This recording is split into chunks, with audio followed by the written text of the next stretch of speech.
And we're so ashamed of of course, what's his name? Say his name, with the band thing. It's just. Steve Bannon, President Bannon. Yeah. And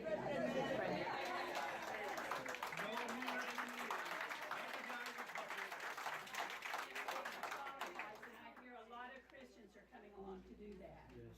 And this is just a little bit about background information. Please speak for us.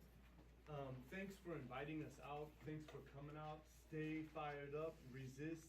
It's time to be appalled. It's time to stand up. It's time to say what this country was built on will remain. Yes. Anyone who tries to stop it will be stopped by us. Yes. With a capital G. All together. I want to talk to you just for a couple minutes about fear. Just about fear. We're being told to fear the Muslim community of the world.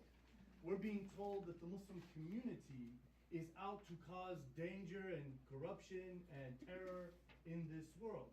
Well, let me tell you a little bit about our law, Islamic law, Sharia law, what they've been trying to brainwash you. They started here in Oklahoma, trying to convince the whole world of this ridiculous idea that 1 or 2% of the country is going to somehow change the whole constitution according to some draconian cultural application that Bob had to endure in Yemen. Okay? So, let me tell you something. The first thing that you need to know about our law is it says in the 5th chapter in the 1st verse, you, O believers, must fulfill all your covenants, contracts, and obligations you form with others. Which means any Muslim who is a citizen or on a green card or on a visa must respect and oblige to follow the laws of the land that they are in. That's what Islamic law says. Now let me tell you something about how our law relates to you, and you tell me how you feel about it. We've been talking about environment. The Quran says in the chapter of the Romans, it says, you will see destruction, corruption, and corrosion on the earth and in the sea by what the hands of men have brought forth.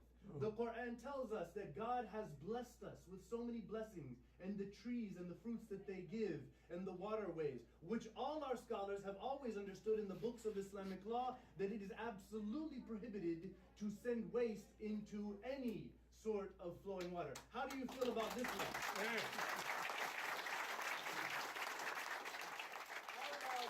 The Prophet Muhammad, peace be upon him, contrary to what you've been brainwashed for 16 years, has said women and men are halves of each other, and they are each those who will work and by the merit of their qualification. So according to Islamic law, without question, if a woman has the same qualifications as a man, she will make $1 on every $1 than what that man makes. How do you feel about this law? Turn me up.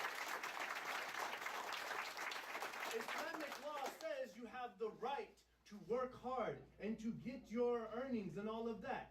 But if you start hoarding and monopolizing wealth, the government will come in and take your money and give it to those who've been systematically oppressed, like the black community, like the Native Americans, like the Mexicans have been in this country. So Islamic law would not allow that kind of abuse of the money system, using lobbying, using the laws and the loopholes of those laws to serve 1% of the country. While they have this big number compiling a bigger number, we're all just trying to meet our mortgage, right? And they don't care about us. Islamic law would say, no, that's not allowed.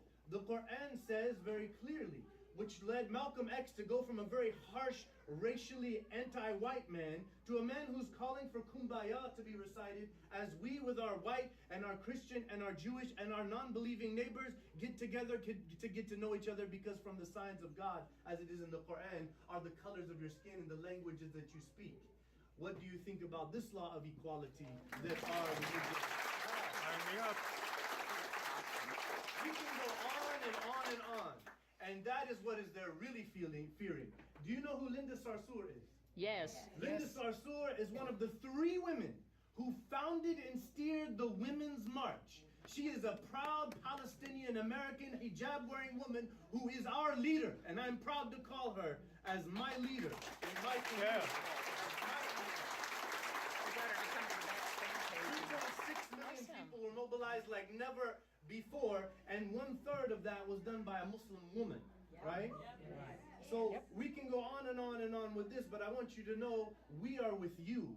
We see you, we feel you, we hear you. We are all together in this. There is a small group of evil people with a sick agenda that is totally antithesis to the progress that this country and the world is trying to make across the board. And so it is not going to help if they try to make anyone fear anyone, because they should only fear themselves, because they are the problem and we are the solution.